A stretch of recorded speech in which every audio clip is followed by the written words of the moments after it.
యొక్క రోజు పూర్తయిపోయింది. అందుకని చెప్పాలనుకుంటున్నాను ఈ సంవత్సరంలో దేవుడు నా జీవితంలో చేసిన అద్భుతాన్ని. అది ఏంటి అంటే మొదటగా ఈ సంవత్సరం నాకు ఇచ్చిన వాగ్దానం చూసి స్టార్ట్ చేద్దాం. నా క్రియలు జాగ్రత్తగా చేయడానికి జనుల మీద అధికారము ఇచ్చేదను. ఆయన క్రియలు జాగ్రత్తగా చేయడానికి జనుల మీద అధికారాన్ని ఇస్తారంట. ఇది ఏ అధ్యాయంలో ఉంది అంటే ప్రకటన 2వ అధ్యాయము 27వ వచనం. ప్రకటన 2వ అధ్యాయము 27వ వచనం. దీంట్లో దీని కింద ఒక మాట ఉంది, అది కూడా చూసుకుంటే దీనికి లింక్ అవుతుంది అన్నమాట. కానీ చూద్దాం. నేను నా తండ్రి వలన అధికారం పొందినట్లు చేయించు అంతము వరకు నా క్రియలు జాగ్రత్తగా చేయడానికి జనుల మీద అధికారం ఇచ్చేదను. అతడు ఇనుప దండముతో వారిని ఏడును, వారు కుమ్మరి వాని పాత్ర వలె పగలగొట్టబడును. ఇది నా వాగ్దానం. ఇది 26, 27 రెండు కలిపి మిక్సింగ్ అయి ఉంటుంది అనమాట. ఈ రెండు చూస్తేనే మనకి వాగ్దానం యొక్క మీనింగ్ మనకు తెలుస్తూ ఉంటుంది. అయితే ఈ యొక్క వాగ్దానం గురించి చెప్పాలి అంటే ఈ సంవత్సరమే నా చదువు పూర్తయిపోయింది. ఈ యొక్క చదువు గురించే ఈ యొక్క వాగ్దానానికి నాకు సంబంధించిన సాక్ష్యం నెరవేరింది. ఏంటి అంటే చదువు పూర్తయింది కాబట్టి ఫస్ట్ నుండి చెప్పాలి, బోర్ కొట్టింది అనుకోవద్దు. నా యొక్క స్టోరీలో, నా యొక్క జీవితంలో దేవుడు చేసిన అద్భుతమైన కార్యాలు పంచుకోవాలనుకుంటున్నాను. మొదటగా నేను చదువుతాను అని అనుకోలేదు, చదువుకుంటాను అని ఎవ్వరు అనుకోలే. ఎందుకంటే మీ అందరికీ తెలిసిందే నాకు అనారోగ్య సమస్య, బలహీనత అని. ఆ చిన్నతనంలోనే మా ఫాదర్ మరణించి ఉన్నారు. అయితే మనం యొక్క సమాజంలో మనం గమనించినట్లయితే ఒంటరి స్త్రీకి, తండ్రి లేని బిడ్డకు యొక్క సమాజం విలువిచ్చే విధానం మనం చూసినట్లయితే ఎలాంటి విలువిస్తారో, ఎలా చూస్తారో మీ అందరికీ తెలుసు. తక్కువగా చూసేవాళ్ళు చాలా మంది ఉంటారు. వీళ్ళకి ఏముంటే విలువిచ్చేది అన్న రీతిగా ఉంటారు. వాక్యం తెలిసిన వాళ్ళు అయితే దేవుని వాక్యాన్ని బట్టి నడుచుకుంటూ ఉంటారు. అయితే ఇక్కడ మనం గమనించినట్లయితే ఏంటి అంటే నా యొక్క సాక్ష్యంలో ఇది వాక్య రూపంగా చెప్పాల్సింది కాబట్టి అలా చెప్పాల్సి వస్తుంది.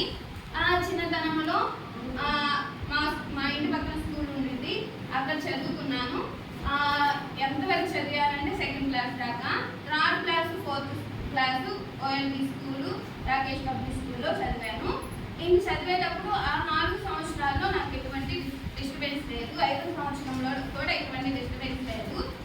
6th క్లాస్ నుండి నేను ఉప్పుగుండూరులో చదువుకుంటూ ఉండేదాన్ని. ఉప్పుగుండూరులో చదువుకునేటప్పుడు నేను ఫేస్ చేసిన అద్భుతమైన సాక్ష్యం ఏంటి అంటే ఇది అందరికీ ఉపయోగపడింది. చిన్నపిల్లలను కూడా ఈరోజు ఎందుకు నిద్ర మేలుకొని కూడా ఇక్కడికి రమ్మంటూ ఉన్నానంటే రేపు వాళ్ళ యొక్క ఫ్యూచర్లో వాళ్ళకి ఎలాంటి ఇబ్బందులు వచ్చినా ఈ యొక్క సాక్ష్యం వాళ్ళని బలపరిస్థితి అన్న నమ్మకంతో పిలుస్తూ ఉన్నాను, ఆహ్వానించి ఉన్నాను. అయితే ఏంటి అంటే నేను 6th క్లాస్లో చదువుకునేటప్పుడు మా యొక్క స్కూల్లో ఆ యొక్క గ్రామంలో తెలుసు, ఇక్కడ ఎలా తెలుసు మాకు బలహీనత అని, అక్కడ కూడా అందరికీ తెలుసు బలహీనత అని. అయితే బలహీనతని తెలిసిన తర్వాత పిల్లలకి ఎవరికి తెలియదు కదా. అయితే మా ఇంటి ముందు ఉన్న అమ్మాయికి నాకు బలహీనత అని తెలుసు. నేను అమ్మాయి చాలా క్లోజ్ ఫ్రెండ్స్. ఎంత క్లోజ్ ఫ్రెండ్స్ అంటే ఒకే బాక్స్లో ఇద్దరు అంత క్లోజ్ ఫ్రెండ్స్ అన్నమాట. అంత మంచి ఫ్రెండ్స్ అన్నమాట. అయితే వాళ్ళ ఇంట్లో వాళ్ళు మాట్లాడుకున్నది ఆ పిల్ల చూసి ఇలా వాళ్ళకి బాగోదంట, ఇలా ఉండిద్దంట అని వాళ్ళు తెలుసుకొని ఆ అమ్మాయి ఆ మాట విని స్కూల్కి వచ్చినప్పుడు రోడ్డు వైపునే ఈదకుంటే అమ్మాయి ఆధార్ నడిచేది. అంత దూరాన నడిచేది. ఇద్దరు కలిసి వెళ్ళాలో కలిసి వచ్చేవాళ్ళు. నాకు అర్థం కాదు ఏంటి అమ్మాయి ఇంత దూరాన ఉంటుంది, ఎంతగా ఉంటుంది అన్న ఫీలింగ్ నాతో ఉండేది. కానీ నేను మా అమ్మకి చెప్పని ఇప్పటికి కూడా మా అమ్మకి కానీ మా ఇంట్లో వాళ్ళకి కానీ నాకు బాధ వచ్చినా ఆనందం వచ్చినా ఫస్ట్ నేను ప్రిఫరెన్స్ ఇచ్చేది ఏసైతోనే. నేను ఎలా ప్రార్థిస్తానంటే నానా అని సంబోధిస్తూ ప్రార్థన చేస్తాను అన్నమాట. అయితే అక్కడ మేము ఇద్దరం కలిసి వెళ్ళాం వాళ్ళం. స్కూల్లో కూడా నా పక్కన కూర్చుంటా ఉండేది. డౌట్స్ నేను ఒక సబ్జెక్ట్ బాగా చదివితే అమ్మాయి బాగా చదివేది, ఇలా ఉంటూ ఉండేవారు. అయితే దీని ముందు ఒకటి జరిగింది. ఏంటి అంటే అమ్మాయికి ఇష్టం లేని అమ్మాయితో నేను ఫ్రెండ్షిప్ చేశాను. అమ్మాయి వేసుకునే బట్టలు ఒకే బట్టలు 2-3 రోజులు వేసుకొని వచ్చాను. అందుకని అమ్మాయి అనేది కావ్య నువ్వు అమ్మాయి పక్కన కూర్చోదు, ఆ అమ్మాయి పక్కన మాట్లాడొద్దు అని చెప్పాను. నేను అప్పుడు మాట వినకుండా దేవుడికి భయపడి నేను అమ్మాయి పక్కన కూర్చొని అమ్మాయికి కావాల్సినవి అని చెప్తూ, అమ్మాయి హిందీ బాగా చదివేది, నేను తెలుగు బాగా చదివేదాన్ని, అలా చెప్పుకుంటూ ఉండేవాళ్ళం. ఇలా మాట్లాడుకుంటూ ఏదో ఒకటి చెప్పుకుంటూ బాగా చదువుకుంటూ ఉండేవాళ్ళు. అయితే అది నచ్చక ఇంట్లో వాళ్ళకి కూడా ఈ విషయం తెలిసేసరికి 2 మనసులో పెట్టుకొని ఆ పిల్ల ఇంకా అందరిని, ఆ పిల్ల మా క్లాస్ లీడర్ అనమాట, అందరినీ, అమ్మాయి పేరు అనుష అనమాట, అందరినీ అమ్మాయి వైపు మళ్ళించుకొని నేను ఒక్కదాన్ని వెనక మాకు కూర్చునేదాన్ని, వాళ్ళందరూ ముందు కూర్చున్నారు.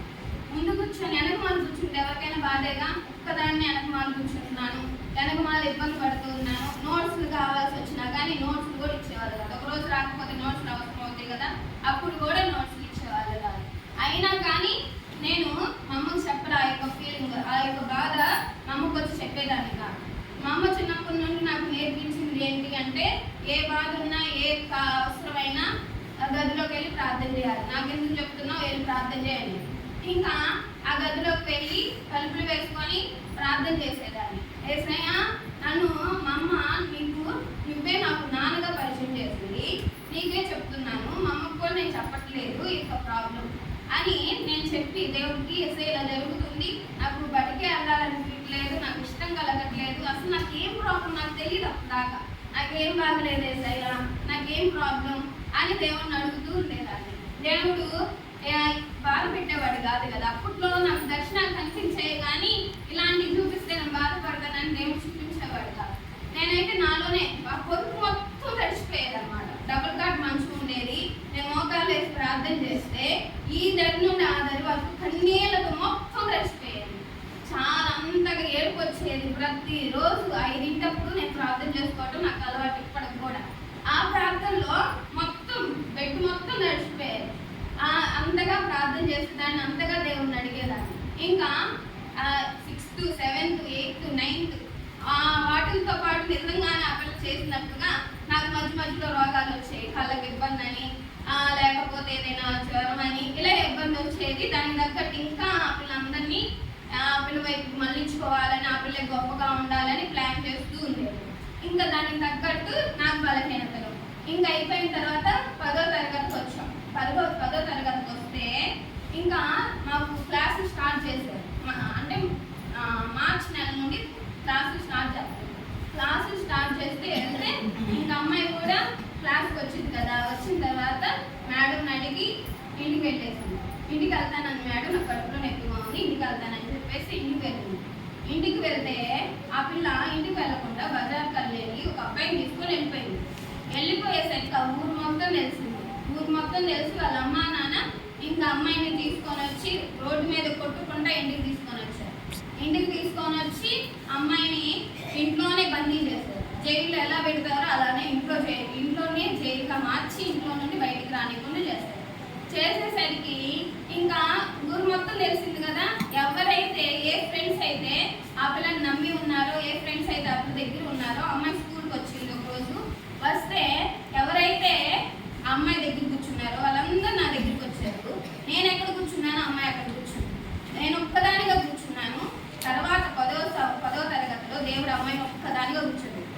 ఎక్కడో చివరిలో కూర్చుంది. నేను అందరితో హ్యాపీగా కూర్చున్నాను. కానీ మన యొక్క దేవుడి ప్రేమ ఎలాంటిది, మన శత్రువుని కూడా ప్రేమించమన్నాడు అనే వాక్యం నాకు గుర్తుకొచ్చింది. చిన్నతనంలో అక్కడ బాగా మెసేజ్లు బాగా ఇస్తూ ఉండేవాళ్ళు. ఎలియాస్ బోధ మంచిగా వాక్యాలు చెప్పేవాళ్ళు. అయితే ఇంకా యొక్క వాక్యం నాకు అర్థమవుతూ ఉంది.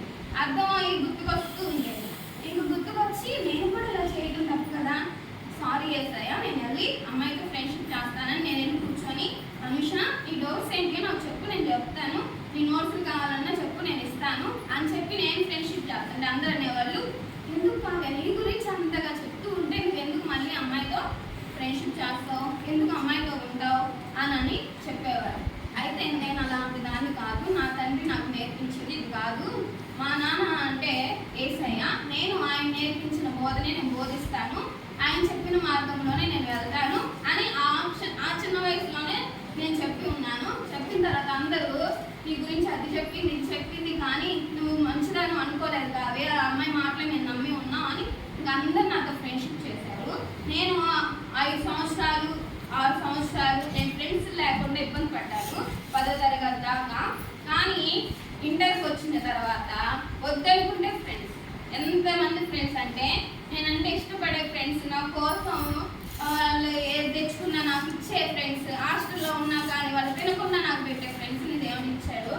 అయితే ఇంటర్లో ఉన్నప్పుడు కూడా నేను చదువుకుంటాను అనుకోరా అమ్మ. 10వ తరగతిలో నాకు 2 కళ్ళు కనిపిలా, మంచు కమ్మిద్ది చూసారా, అలా నల్లగుడ్డు ఉంది కదా, ఆ నల్లగుడ్డు తెల్లగుడ్డు ఒకేలాగైపోయింది. కోడిగుడ్డు ఉంది చూసారా, అలా నా 2 కళ్ళు ఒకేలాగైపోయేసరికి నాకు మనిషి కనిపించలా, ఇలా పట్టుకొని ఇలా నడవాల్సి వచ్చింది. ఏం చేయాలో తెలియదు. ఇంక 20 రోజుల్లో 10వ తరగతి పరీక్షలు, ఏం చేయాలో తెలియట్లేదు. అమ్మ ప్రార్థన చేస్తాను, నేను ప్రార్థన చేస్తున్నాను. హైదరాబాద్ ఏంది, చెన్నై ఏంది, గుంటూరు ఏంది, విజయవాడ ఏంది, అన్ని ఊర్లు తిప్పేసింది మా అమ్మ. తిప్పి అలసిపోయింది. ఎక్కడికి వెళ్ళినా తగ్గదని చెప్తున్నారు, ఏంటో తెలియట్లా. ఏ ఒక్క హాస్పిటల్కి వెళ్ళినా తెలియట్లేదు అంటూ ఉన్నారు. ఏం చేయాలో తెలియక మేము ప్రార్థన చేసుకునే వాళ్ళం. తెలియని రీతిగా కొంతమంది ఏసు రక్తం బాటిల్స్ ఇచ్చేవాళ్ళు, ఫాస్టర్లు తెలిసిన వాళ్ళ చేత ప్రార్థన చేయించుకునే వాళ్ళం. అలా దేవుడు ఇచ్చిన ఆయిల్ని రాసుకుంటూ అదే ఔషధంగా మార్చుకుంటూ ప్రార్థన చేసుకుంటూ ఉన్నప్పుడు ఒంగోలులో ఫలానా హాస్పిటల్లో బాగా చూస్తారు అని తెలిసి అక్కడికి వెళ్ళి మళ్ళీ చూపించుకుంటే అమ్మ నేను మెడిసిన్ ఇస్తా, ఈ పని చేస్తుందో చేయదో నాకు తెలియదు, వాడాలి అని చెప్పి. సరే నన్ను అవి వాడతా, ఏసు రక్తం వాడతా, 5 రోజుల తర్వాత వెళ్తే పని చేస్తున్నాయి అమ్మ అని చెప్పి ఇచ్చింది. అవి వాడుకున్నాక తగ్గింది. నేను 10వ తరగతి ఎగ్జామ్స్ కూడా రాశాను. నాకు దేవుడు కృపను బట్టి పాస్ అయ్యాను. అంటే ఎక్కువ మార్కులు లేకపోయినా 6.0 అంటే 6.0 మార్కులు వచ్చినాయి. ఎందుకంటే బలహీనత వల్ల 6.0 మార్కులు వచ్చినాయి 10వ తరగతిలో. ఇంటర్కి వచ్చిన తర్వాత చదువుతానో లేదో, తెలుగు మీడియం ఫస్ట్ నుండి ఇంగ్లీష్ రాగలుగుతానో లేదో అని మా అమ్మ చాలా భయపడింది. ఎక్కడ జాయిన్ చేయాలా ఏంటా అని చాలా భయపడింది, చాలా ఇబ్బంది పడింది. అయితే ప్రార్థన చేసుకున్నాను.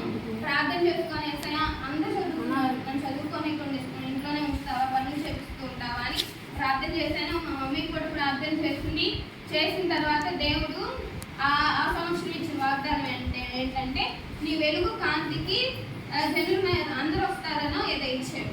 ఆ వాగ్దానాన్ని బట్టి ప్రార్థన చేస్తే దేవుడు నన్ను చదివించారు. చీరాల శ్రీ గౌతమి కాలేజ్లో నేను చదివాను. అక్కడ చదివినప్పుడు కూడా మళ్ళీ కంటికి దెబ్బ కొట్టింది. ఫ్రెండ్స్ని అయితే దేవుడు ఇచ్చాడు. ఎవరైతే నన్ను ఇబ్బంది పెట్టారో, ఎవరైతే నాకు శత్రువులుగా ఉన్నారో వాళ్ళ యొక్క జీవితం ఇప్పుడు కూడా బాగలేదన్నమాట. ఇప్పుడు కూడా వాళ్ళ యొక్క జీవితం ఇబ్బందికరంగాను, ఇప్పుడు కూడా హేళనకరంగాను ఉంటూ ఉంది. అయితే ఇంకా ఇంటర్కి వచ్చిన తర్వాత మళ్ళీ కళ్ళకి ఇబ్బంది వచ్చింది. మళ్ళీ ప్రేయర్ చేసుకొని మళ్ళీ దేవుడిని అడిగి ఇంటర్ పూర్తయింది. మంచి రిజల్ట్ని ఇచ్చాడు దేవుడు. నాకు 527 మార్కులు వచ్చినాయి ఇంటర్లో. తర్వాత డిగ్రీ సాక్ష్యం అంటే పోలిదాది కూడా ఉన్నాడు నా సాక్ష్యంలో, వెంకటరామయ్య ఉన్నాడు నా సాక్ష్యంలో. ఇక నుండి ఆత్మీయమైన బృందం నా యొక్క సాక్ష్యంలో ఉంటూ ఉంది. ఏంటి అంటే డిగ్రీకి వచ్చిన తర్వాత ఫస్ట్ ఇయర్ పూర్తయింది. ఫస్ట్ ఇయర్ 2 సెమ్స్లో మంచి మార్కులు ఇచ్చారు. ఫ్రెండ్స్ కూడా విస్తారమైన ఫ్రెండ్స్ ఉన్నారు దేవుడు కృపను బట్టి. ఫ్రెండ్స్కి మాత్రం దిగులు లేదు. ఎంత ఇబ్బంది పడ్డానో ఇప్పుడు అంతకన్నా ఎక్కువగా నా ఫ్రెండ్స్ నాకు తోడుగా ఉన్నారు, అన్నింటిలో వస్తూ ఉన్నారు. వాళ్ళని కూడా చెప్పుకోవాలి కదా, అన్యులైనా కానీ ప్రేమ చూపిస్తూ ఉన్నారు కాబట్టి. అలా అయిపోయిన తర్వాత డిగ్రీకి వచ్చిన తర్వాత ఫస్ట్ ఇయర్ అయిపోయింది. సెకండ్ ఇయర్కి వచ్చిన తర్వాత నేను పెళ్ళూరులో ఉన్నాం మా నాయనమ్మ వాళ్ళ దగ్గర. మా నాయనమ్మ వాళ్ళ దగ్గర ఉన్నప్పుడు మా నాయనమ్మ వాళ్ళ ఇల్లు ఎలా ఉండేదంటే పైన చిన్న గది, ఆ గది నిండా సామాన్లు, ఏ జంతువులు ఎక్కడ ఉండేయో తెలియదు. బందుగొప్పలు ఉండే, పాములు ఉండే, అన్నీ ఉండేవి ఆడ. అక్కడే నేను మా నాయనమ్మ ఉండాలి. మా బాబాయ్ వాళ్ళు చక్కగా మంచి ఇళ్ళల్లో ఉన్నారు, పాపం మాత్రం ఆడే ఉంచేవాడు. అయితే అక్కడ ఉన్నప్పుడు లైట్ ఉండేది కాదు, ఏముండేది కాదు. మా అమ్మ చదువుతానో ఫెయిల్ అవుతానో అనుకుంటూ ఉండేది. కానీ నేను ఎంత ఫోన్ ఉండేది, మా అమ్మ ఎంత ఫోన్ ఇచ్చి పంపించింది. ఆ ఫోన్ బటన్ నొక్కుని స్నానాలు చేసేదాన్ని, ఆ బటన్ నొక్కుని చదువుకునేదాన్ని, ఆ బటన్తోనే అన్ని పనులు పూర్తి చేసేదాన్ని. మా నాయనమ్మ వచ్చేసి వచ్చేసరికి కట్టెల పొయ్యి మీద నాకు ముట్టియడం రాదు, కానీ పిల్లలు వస్తూ ఉండేవాళ్ళు, నాతో పిల్లలు తిరుగుతూ ఉండేవాళ్ళు. ఎప్పుడు ఆ పిల్లల దగ్గర కుర్కురే ప్యాకెట్లు అవి ఉంటాయి కదా, కవర్లు పడేయకుండా నాకు ఇవ్వండి అని చెప్పి కవర్లు తీసుకొని పొయ్యి ముట్టించి నేను స్నానం చేసి మా నాయన ముగ్గురు నీళ్ళు పెట్టేదాన్ని. ఇంకా అక్కడ ఉన్నప్పుడు ఒక రోజు నిద్రపోతుంటే పందికొక్క వచ్చి నా పైన పడింది. పందికొక్క వచ్చి పడేసరికి నాకు చాలా భయం వేసింది. ఇంతలా ఉంది పందికొక్క. ఒక మంచం మీదేమో మా నాయనమ్మ, ఒక మంచం మీద నేను, కిందేమో అడుక్కునే ఆమె కొనుక్కునేది అనమాట. అక్కడ ఆ ఇంట్లోనే ఇన్ని రకాలు కొనుక్కునేవాళ్ళు. నేను దుప్పటి ఫుల్ కప్పుకునేదాన్ని. ఆ దుప్పటేమో మా అమ్మ ఏమో గారాభంగా ఇక్కడ బాగా చూస్తూ ఉండేది. అక్కడికి వెళ్ళాక ఆ దుప్పటి కప్పుకుంటే బాగా కంపు కొట్టేది. ఆ దుప్పటి అసలు మామూలు కంపు కాదు, అయినా కానీ భరించే కంపు కొట్టినా కానీ ఆ దుప్పటి కప్పుకునేదాన్ని. ఎందుకంటే ఏ జంతువులు వచ్చి పైన పడతాయి అని భయం అన్నమాట.